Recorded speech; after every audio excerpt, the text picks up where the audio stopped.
महाराष्ट्र चुनाव में जब बीजेपी गठबंधन को 230 प्लस सीटें आईं, तो कुछ लोगों ने क्या, कांग्रेस के तमाम कुछ बड़े नेताओं ने यह कहा कि ईवीएम वाली कहानी में कुछ गड़बड़ी।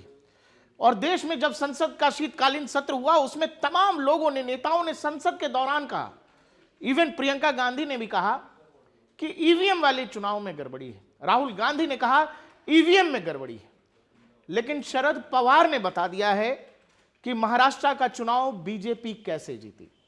महाराष्ट्र में पिछले कई दिनों से लगातार इस बात की चर्चा है कि शरद पवार, जिनको महाराष्ट्र का कथित चाणक्य कहा जाता है, चुनावी राजनीति में जो माहिर समझे जाते हैं, और राजनीति के चाणक्य कहे जाने वाले शरद पवार अचानक से अपना पाला बदलने वाले।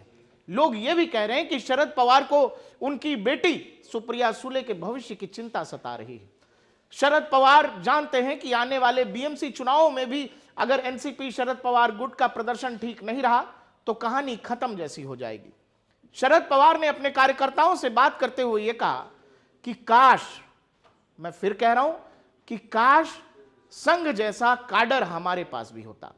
मतलब कि Sharad Pawar being a senior leader in Maharashtra politics ये मान रहे हैं कि एनसीपी गठबंधन, कांग्रेस गठबंधन या महायुति को हार कैसे मिला।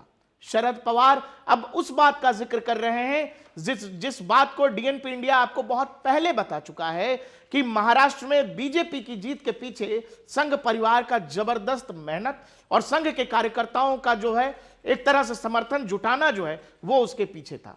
संघ ने वहां पर 60,000 से ज्यादा छोटी बड़ी तरह तरह की मीटिंग्स की और उसमें पूरे के पूरे 3-4 महीने पहले से यह सब कुछ शुरू हो गया था, जिसने महाराष्ट्र के नतीजे बदल कर रख दिए। यही काम हरियाणा में संघ कार्यकर्ताओं ने किया। जब लगा था कि हरियाणा कांग्रेस आसानी से जीतने जा रही है, संघ के आम कार्यकर्ता मैदान में उतरते हैं, घर घर जाते हैं और हरियाणा का नतीजा बदल जाता है। यही बात अब खुद शरद पवार मान रहे हैं।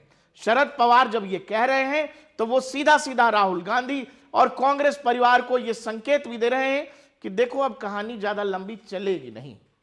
मेरा भतीजा ऑलरेडी चूंकि गठबंधन में उप मुख्यमंत्री है, बेटी मेरी लंबे समय तक, मैं अपनी बेटी को विपक्ष में देखना चाहता नहीं हूं और मैं चाहता हूं कि मेरे रहते मेरी बेटी का भविष्य सुरक्षित हो जाए। ये वो संकेत है जो शरद पवार महाराष्ट्र की राजनीति में एनसीपी गुट, शरद पवार गुट लगातार दे रहा है। मतलब साफ है कि संभव है कि आने वाले समय में शरद पवार के जो समर्थित या उनके साथ के जो 8 एमपीज हैं, एनडीए गवर्नमेंट को सेंट्रल में समर्थन दे दे, इसके बदले सुप्रिया सुले मिनिस्टर बन जाए। हुई नहीं है, ये इंडिया अलायंस के लिए ठीक नहीं है। तेजस्वी यादव जी की एक बात मैं सुन रहा था, अखिलेश यादव जी, केजरीवाल जी, उमर अब्दुल्ला जी, ममता बनर्जी, सबका है कहना कि इंडिया अलायंस का कोई वजूद रहा नहीं।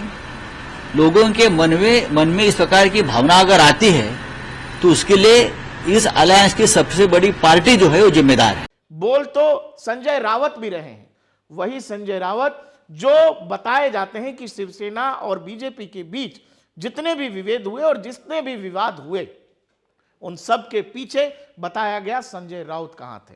लेकिन अब संजय राउत कह रहे हैं कि कांग्रेस की कोई सुन नहीं रहा है, कांग्रेस की कोई मान नहीं रहा है, कांग्रेस कुछ कर भी नहीं रही है।